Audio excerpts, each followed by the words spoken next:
Comunale di Aci Sant'Antonio, 21esima giornata del campionato di promozione siciliana. Il girone C metteva di fronte il fanalino di coda Torregrotta alla formazione dell'Aci Sant'Antonio di mister Torrisi, reduce dal pari contro lo Sporting Taormina e quarta forza del girone con 32 punti all'attivo, solo 8 in cascina invece per i ragazzi di mister Borelli, che hanno trovato sul campo del Ciclope Bronte nell'ultima uscita per 2-1 la 15esima vittoria in 20 uscite. Dirigeva l'incontro il signor Pierpaolo Longo della sezione di Catania, sui assistenti Vincenzo Donzello di Siracusa e Andrea Triolo di Acireale. Completo biancazzurro per l'Aci Sant'Antonio, rosso-blu invece per la formazione torrese. Coloratissimi anche gli spalti del Comunale di Aci Sant'Antonio. Fischietto alla bocca grazie alle immagini a cura di Lidia Riolo e possiamo passare a raccontarvi il film di questa sfida, che si apre col primo tentativo di Marca Torrese. Si impenna il tentativo di Ballarò e Gulisano accompagna la sfera.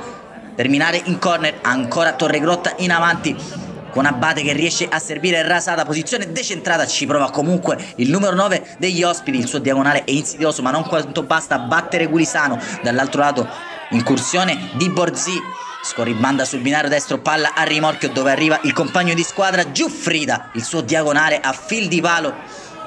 Rotella guarda con gli occhi spegnersi la sfera sul fondo, ancora però Aci Sant'Antonio in avanti con il gran tentativo al volo di Garrasi, non riesce a inquadrare lo specchio della porta. Lo stesso numero 11 dei locali di testa non farà meglio di lì a poco, segue allora il duplice fischio a porre fine a una prima frazione di gioco piuttosto scialba di emozioni. Si torna in campo nella ripresa subito con un cambio per la formazione torrese che getta nella mischia Balaci per Battaglia.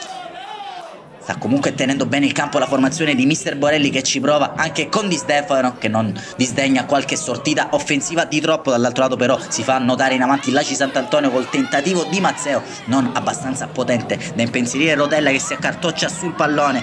Ancora però Aci Sant'Antonio che sta uscendo alla distanza, il diagonale di Borzi è interessante ma si spegne largo di nulla. Torregrotta allora che si presenta in avanti ancora con Di Stefano prima che l'Aci Sant'Antonio batta ancora un colpo dalle parti di Rotella. C'è un'occasionissima però per la formazione torrese con Sittineri che si lascia recuperare da un difensore avversario, ha avuto l'occasione per sbloccarla e come al solito gol sbagliato, gol subito, atterrato infatti così in area. Il numero 7 Borzi dell'Aci Sant'Antonio indica il dischetto il direttore di gara Longo e all'occasione all'85esimo l'Aci Sant'Antonio di portarsi in vantaggio non fallisce con Gallo che spiazza Rotella e regala i 3 punti alla formazione di mister Alfio Turrisi. Esultanza polemica verso le tribune da parte del numero 4 dell'Aci Sant'Antonio. Un'ultima occasione per i locali col pallone Mancino che si spegne alto sulla trasversale, triplice fischio e game over al Comunale. Un buon Torregrotta si deve arrendere ancora per l'ennesima volta all'Aci Sant'Antonio e resta sempre più in fondo al girone a 8 punti dalla penultima, che in questo caso è il Gescal.